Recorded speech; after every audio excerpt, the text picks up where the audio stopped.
안녕하세요, 리베안입니다. 이번 영상은 상상마당 우리가 지난 시간에 이어서 카테고리 나오 이제 스크립트 작업을 좀 해볼 텐데요. 이 데이터는 우리가 퍼블리싱 입장에서는 뭐 그냥 이 상태로 넘겨줘도 되지만 우리가 맵을 통해서 데이터를 바인딩을 시켜도 좋지 않을까 생각이 되는데 사실 그럴 경우는 거의 없습니다. 그래서 스크립트를 연습한다 생각하시고 그대로 어떤 데이터를 받아서 어떻게 표현을 하는지를 한번 보도록 하겠습니다. 그 전에 가상의 데이터를 하나 만들어 줄 텐데요. 배열을 통해서 하나의 데이터마다 객체를 생성한 다음에 배지와 썸네일 그리고 이 카테고리 제목, 날짜 두 개를 각각 받아서 데이터 바인딩을 좀 시켜볼게요. 자, 그러면 이전에 만들었던 VS 코드로 와주고요. index.html 열어주겠습니다. 자, 그리고 스크립트 파일이 필요한데요. 스크립트 파일 전에 데이터가 좀 필요합니다. 그래서 더미 데이터를 만들어 줄게요. 여기 데이터 폴더에서 새 파일 하나 만들게요. 그래서 academy.js 아카데미 데이터라고 하겠습니다. academy data.js 만들어 줄게요. 익스포트를 시킬 거고요. const 변수를 통해서 만들어 주는데 그래서 academy를 하겠습니다. academy 배열을 하나 만들어 줄게요. 전부 다 대문자에도 되겠죠. 얘는 상수이니까 변하지 않는 값이죠. 물론 받아오면 다르겠지만 자, 아카데미라는 배열을 만들어 주고요. 데이터를 좀 랜덤하게 뿌려줄 텐데 좀 AI를 사용해서 좀 데이터를 가상 데이터를 좀 만들어 볼게요. 하나의 데이터를 만든 다음에 그거를 가지고 만들어 달라고 하면 만들어 주거든요. 그래서 처음에는 타이틀을 받게 될 거고요. 그 다음에는 이미지를 받게 될 겁니다. 자, 다음에는 카테고리를 받게 될 거고요. 그 다음에는 데이트가 두 가지죠. 접수니까 접수일 번역기를 좀 도움을 받아서 접수일을 데이터를 받습니다. 그리고 강의일을 다시 번역기의 도움을 받아서 lectureDay라고 받습니다. 자, 요 데이터를 더미 데이터를 만들 거고요. 그래서 요 하나하나를 글씨를 하나만 복제를 해서 좀 만들어 볼게요. 카테고리와 지역이 있죠. 카테고리와 에어리어라고 하겠습니다. 카테고리는 댄스가 있네요. 자, 그러면 이 더미 데이터를 챗 GPT한테 한번 만들어 달라고 할게요. 여기에 있는 데이터를 이미지 경로 제외하고 더미 데이터로 20개 만들어 줘 라고 할게요. 자, 요거 만들어 줬고요. 요걸 복제를 하겠습니다. 데이터를 붙여넣기를 할게요. 자, 이렇게 많은 데이터가 쌓였지만 여기서 제가 요 홍대, 부산 요거를 제가 안 넣었거든요. 그래서 그걸 좀 넣어줘야 될 것 같아요. 그래서 적당히 같은 단어 찾기 한 다음에 홍대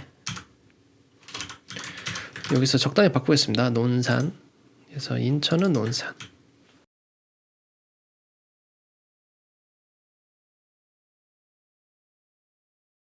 자, 그래서 이렇게 데이터가 완성이 됐고요. 이 데이터를 가지고 이제 바인딩을 좀 시킬 거예요. 바인딩 시키기 위해서 파일에서 이제 JS 쪽을 가볼 텐데요. JS에서 우리가 UI 쪽에 가면 하나 더 만들면 될 것 같아요. UI에서 새 파일 하나 만들었고요. 아카데미 하겠습니다. academy.js 만들어 줄게요. 익스포트를 좀 하고요. 그리고 임포트를 시켜야겠죠. 글로벌.js에서 임포트를 시켜보도록 하겠습니다. 임포트를 하는데 여기 이름부터 쓸게요. 그래서 아카데미 라고 쓰겠습니다. 로드를 academy.js를 로드를 시켜주면 되겠죠. 자, 준비는 끝났고요.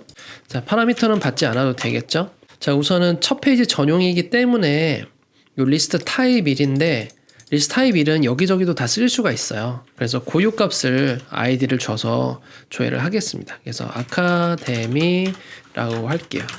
아카데미를 아이디로 받을 건데 유효성 검사를부터 해야 되겠죠. const list라고 하겠습니다. 도큐먼트 쿼리 셀렉터를 통해서 아이디를 하나 가져오게 되는데요. 만약 이게 존재하지 않으면 이 함수는 실행되지 않을 겁니다. 그래서 만약에 리스트가 없다면 리턴을 바로 시킬게요. 자, 이렇게 준비 작업을 끝내고요. 그 다음에는 데이터를 바인딩 시키기 위해서 임포트를 시켜줘야겠죠. 그래서 임포트를 가지고 오는데요. 여기서 바로 가져오죠. 아카데미라는 데이터를 가지고 오겠습니다. 그래서 이것을 맵을 통해서 구애를 하게 될 텐데요. 맵에는 따로 콜백 함수를 만들어줘야 되겠죠. 그리고 이곳에서 바로 구조분해 할당을 바로 해버릴게요. 처음엔 타이틀이 들어오게 되고요. 컨트롤 스페이스 하게 되면 이 예시문이 다 조회가 되거든요. 그래서 컨트롤 스페이스를 통해서 이렇게 넣어주도록 하겠습니다. 그리고 리턴을 통해서 백틱을 가지고 HTML 구성을 다시 배열로 만들어줘야 되는데요. HTML 구성은 이곳에 다 있죠. 이것을 복제를 하신 다음에 붙여넣기를 합니다. 자, 보기 안 예쁘기 때문에 제가 따로 설치한 플러그인 또 있습니다. 그래서 이렇게 HTML 쓰게 되면 이렇게 예쁘게 나오게 돼요. 그래서 이 플러그인을 사용하시면 좋고요. 자, 그럼 여기에서 데이터를 바인드 시켜야 되는데 타이틀은 타이틀이 오게 되겠죠. 여기다가 데이터를 삽입을 시키게 되고요. 다 같은 맥락으로 가겠죠. 이미지 경로 아직 넣지 않았는데 이곳에다가 다 넣으면 되겠죠. 그래서 이미지 경로를 여기도 마찬가지로 데이터를 문자 보관을 통해서 이미지 데이터를 가지고 옵니다. 그리고 이쪽도 마찬가지로 데이터를 가지고 오는데 에어리어죠.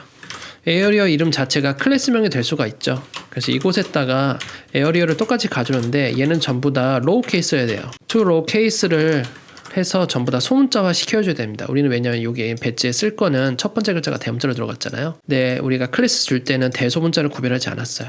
그래서 소문자로 다 만들어 줘야 되고요.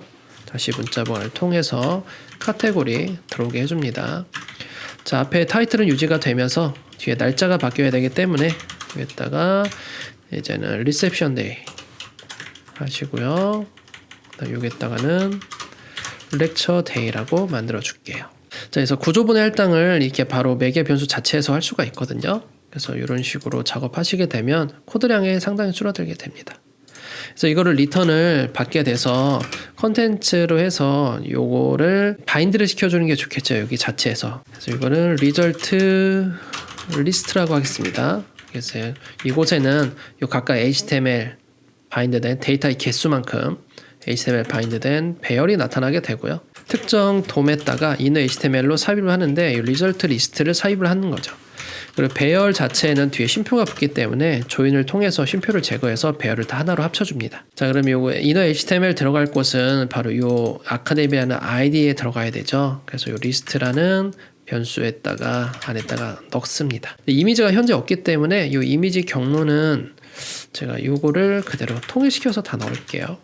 그래서 이미지스를 전부 다 탐색을 한 다음에 일단 붙여넣기 해서 다 동일한 이미지가 들어갈 수 있게 할게요. 자, 미리 보기를 하게 되면요. 데이터 아카데미 데이터가 없네요. 자, 여기 확장자를 안 썼어요.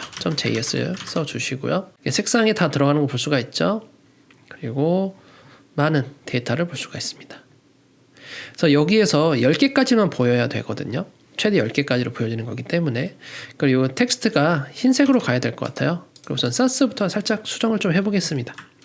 리스트 사스로 이동을 해서 타입 1에 배지는 우선 배지부터 그냥 제어해야 되겠네요. 배지의 컬러는 흰색이다라고 만들어 주고요. 배지는 배지대로 따로 관리를 좀 해볼게요. 그래서 배지 같은 경우에는 배지 사스로 하나 만들겠습니다. 컴포넌트에서 컴포넌트 뉴 파일 하신 다음에 언더바 배지.sass 그럼 배지 파일은 잘라서 이곳에서 따로 관리를 하게 될 거고요. 앱스트랙스가 필요하겠죠? 카테고리를 사용해야 되니까요. 앱스트랙 사용하고 인덱스에서 배지를 연결시켜 주겠습니다. 포워드를 시켜야 되니까요. 자, 저장을 해서 다시 보면 정상적인 결과가 나오게 되고요. 총 10개만 보여줘야 되기 때문에 12개죠. 총 12개만 보여줘야 되기 때문에 12개 이상이 되면 안 보여지게 만들어 볼게요. 자, 그렇게 하기 위해서는 이 데이터 개수를 한번 조회를 해봐야 돼요. 자, 그럼 여기다가 콘솔 로그를 하나 찍어 보겠습니다. 로그를 통해서 리절트 데이터 리스트, 리절트 리스트를 한번 조회를 해볼게요. 요 아카데미를 줘야 되죠. 네, 아카데미 데이터를 조회를 해서 여기 랭스 값을 조회를 좀 해보겠습니다. 그래서 미리 보고 콘솔로 찍어보게 되면 이렇게 20개가 있다는 걸 볼 수가 있어요. 그럼 20개에서 얘를 개수를 줄이기 위해서 여기서 슬라이스를 사용하는데 총 0개부터 16개까지 사용해서 총 개수를 한번 볼게요. 그렇게 하게 되면 16개가 조회가 되는 걸 볼 수가 있습니다. 그 16개만 할 거기 때문에 이 아카데미 데이터 자체를 아카데미 슬라이스를 조절해서 맵을 가야 될 것 같아요. 그리고 슬라이스를 이 공간에다가 넣은 다음에 맵을 다시 조회해서 보게 되면 12개네요. 6개, 6개니까 12개를 해야 되니까 요 12개. 네, 12개를 해서 하게 되면 이렇게 딱 두 줄만 나오는 걸 볼 수가 있습니다. 슬라이스를 통해서 배열을 잘라서 다시 구성할 수가 있다는 걸 좀 알게 되었습니다. 만약 이 밑에 있는 코드를 좀 더 줄여보고 싶다면요. 이 조인 메서드를 리턴 받기 전에 요거 배열 자체잖아요. 얘가 배열 자체에서 여기다가 조인을 바로 써주시면 좋고요. 그리고 이너 HTML을 이곳에서 하는 것이 아니라 바로 요 컨스트 이곳에다 하시면 됩니다. 그리고 밑에 있는 것은 필요가 없거든요. 자, 이렇게 하더라도 바로 정상적인 값을 바로 보실 수가 있습니다. 자, 이거 지우고 다시 새 고침하게 되면 스크립트 오류가 없는 것을 볼 수가 있어요. 그래서 맨 메서드를 쓰실 때는 이렇게 제일 짧게는 이렇게 쓸 수가 있다라고 볼 수가 있겠습니다. 자, 이렇게 해서 이번 영상에서는 우리가 데이터 바인딩을 통해서 카테고리를 클래스명으로 각각 넣어가지고 CSS까지 SAS를 통해서 어떻게 들어갈 수 있는지를 한번 보았고요. 배열 데이터를 맨 메서드를 통해서 이렇게 데이터 바인딩을 시키는 모습, 그리고 구조분해 할당을 하게 되면 앞에 불필요한 어떠한 매개 변수 이름을 찍고 따로 점 표기법으로 조회하는 행위를 하지 않아도 된다라는 거를 알 수 있었습니다. 다음 영상에서는 이거 필터를 통해서 이것들을 어떻게 우리가 할 수가 있는지를 한번 뿌려주는 것을 해보도록 하겠습니다. 감사합니다.